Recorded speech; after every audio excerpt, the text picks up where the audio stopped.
parakeet. Alright, we are within Amniota, divided into the mammals and the reptiles that also include birds. Since the parakeet is a bird, it represents the Sauria lineage. Therefore, our animal has to belong in the Mammalia lineage. Mink. We have entered Theria, a clade of mammals that give birth to live young instead of lay eggs.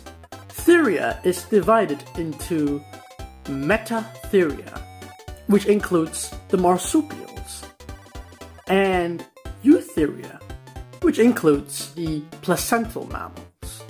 The mink is a eutherian, therefore our animal has to be a marsupial.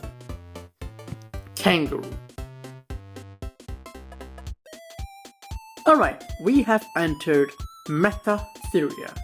It includes all sorts of groups of mammals that are more closely related to marsupials than to placentals, such as extinct Sparassodons like Thalakosmilus. But today, it is only represented by the marsupials.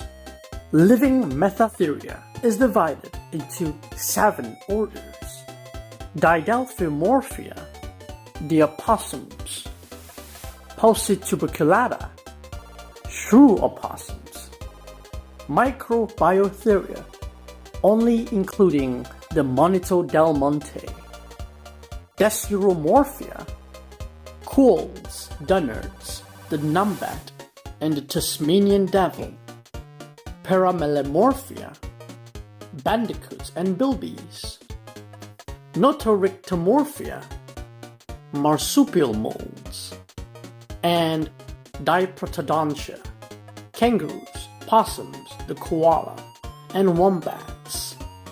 The kangaroo is a member of Diprotodontia.